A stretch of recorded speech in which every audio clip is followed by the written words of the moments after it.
It's 3 a.m. The house is silent except for the rhythmic, piercing sound of your child crying. You've done the rocking, you've done the feeding, you've checked the diaper. You are at your breaking point. Your head is throbbing, your heart is racing, and in that moment of pure, unadulterated exhaustion, you say it. Just go to sleep! You're fine! Stop crying! You think you're just venting. You think it's just a long night. But according to the latest research from Harvard's Center on the Developing Child, those small, common phrases are doing something you never intended. They are acting like a blueprint, slowly etching a map of anxiety and emotional suppression into your child's developing brain.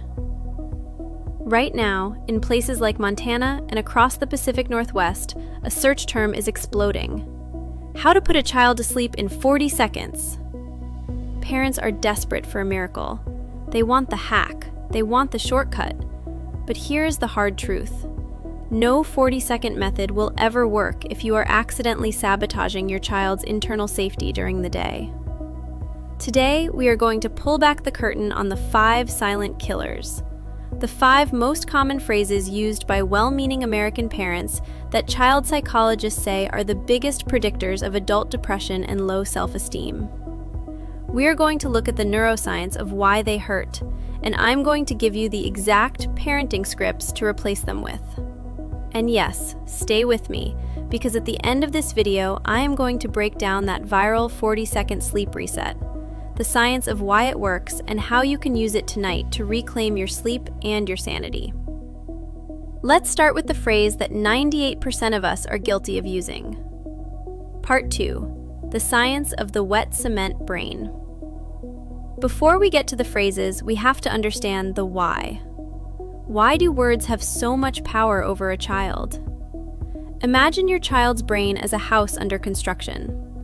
In the early years, the foundation is made of wet cement.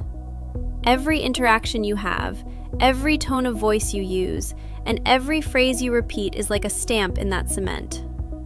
Once that cement dries, usually by the mid-20s, those patterns become the default settings for how that person views themselves and the world. Inside that brain, there is a constant battle between 2 players, the amygdala and the prefrontal cortex. Think of the amygdala as the smoke detector. Its only job is to scream, "Danger!" when something feels wrong. Now, think of the prefrontal cortex as the firefighter. Its job is to use logic to put the fire out. The problem? In a child, the firefighter hasn't even finished training yet. Their prefrontal cortex isn't fully developed until age 25.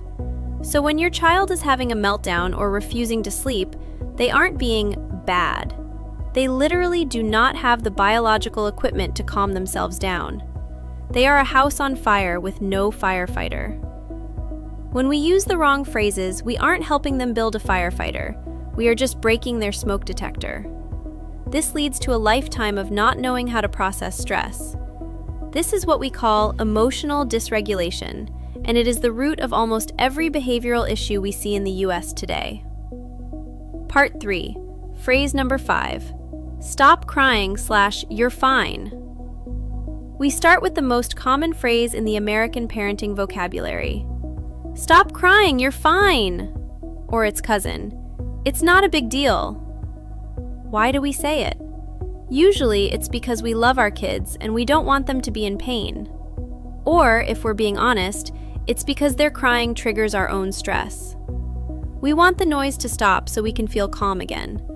But let's look at the internal monologue of the child. When you say, "you're fine," while they are clearly in distress, their brain experiences a reality mismatch. Their body is telling them, "I am hurt / scared," but the person they trust most in the world is telling them, "No, you aren't."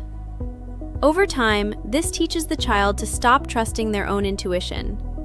They grow up into adults who can't identify their own feelings. They become the people who say, "I'm fine," while they are drowning in stress. This is the foundation of avoidant attachment. Instead of, "You're fine," try, "I can see you're really upset right now. That looked like it hurt. I'm right here with you."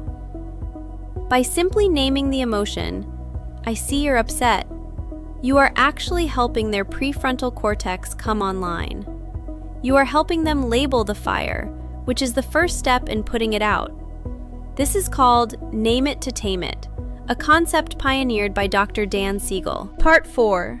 Phrase number 4. Why can't you be more like your sibling?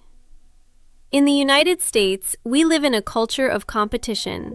We want our kids to be the best, to be grade A, to be the star of the soccer team. And so, we use comparison as a motivational tool. Look how well your sister is sitting.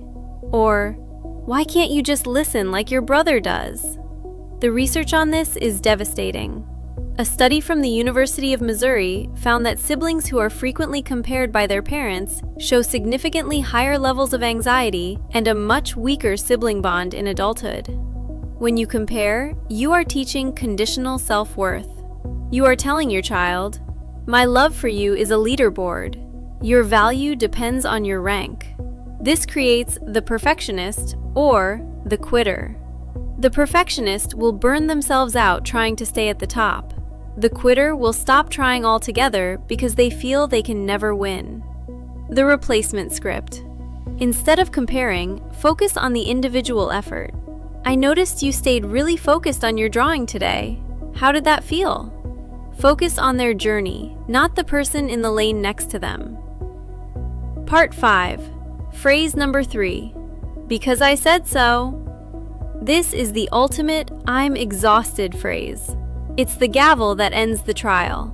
But in terms of brain development, it's a missed opportunity. When we use "because I said so," we are using positional power. We are saying, "I am bigger, so I am right."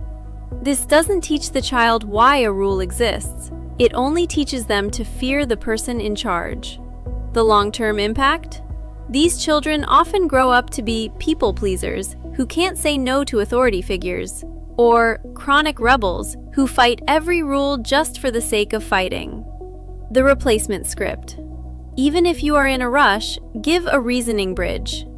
"We need to put your shoes on right now because the car leaves in 2 minutes and I want to make sure we get to school safely so you don't miss your favorite activity." When you explain the why, you are building their logic circuits. You are treating them like a human being in training, not a subordinate. Part 6. Phrase number 2. I'm leaving without you. We see this at every park and grocery store in America. A parent is ready to go, the child isn't. The parent starts walking away and shouts, "Okay, bye, I'm leaving you here." To an adult, this is a white lie to get the kid moving. To a child whose entire survival depends on your presence, this is a system red emergency. It triggers the abandonment alarm in the brain. When you use your presence as leverage, you are shaking the very foundation of secure attachment. You are teaching them that your love can be withdrawn if they don't comply. This leads to anxious attachment in adult relationships, the constant fear that a partner will leave if a mistake is made. The replacement script. It's time to go. I know it's hard to stop playing. Do you want to walk to the car like a dinosaur or a robot? Give them controlled choices. It gives them a sense of power without compromising the goal. Part 7. Phrase number 1. The identity label. You are. This is the most dangerous one of all. It's the difference between "you did a bad thing" and "you are a bad kid." In psychology, there is a concept called labeling theory. When a child is told, "You're clumsy," "You're lazy," "You're a drama queen," or "You're the difficult one," they stop seeing it as a behavior they can change. They see it as their identity. If I am lazy, why would I try to work hard? If I am a bad kid, why would I try to be good? The label becomes a self-fulfilling prophecy. The replacement script. Always separate the behavior from the identity. Instead of, "You're so messy," say, "Leaving your toys on the floor makes the room messy. Let's clean them up." Instead of, "You're being mean," say, "Hitting your friend is a mean action. We use gentle hands." This gives the child a way out. It tells them, You are a good person who made a mistake, and you have the power to fix it. Part 8. The 40-second sleep method. Now, let's talk about the viral 40-second method. Why is this trending? Because it's based on a biological process called co-regulation. Most parents try to logic their kids into sleep. If you don't sleep, you'll be tired tomorrow. Remember, the firefighter is asleep. You have to talk to the smoke detector. The 40-second routine. The 10-second reset. Before you even touch your child, you must regulate yourself. Take 3 deep, audible sigh breaths. Your child's nervous system is constantly scanning yours. If you are stressed, they will stay in survival mode. You must become the calm anchor. The vagus nerve touch. Seconds 10 to 30.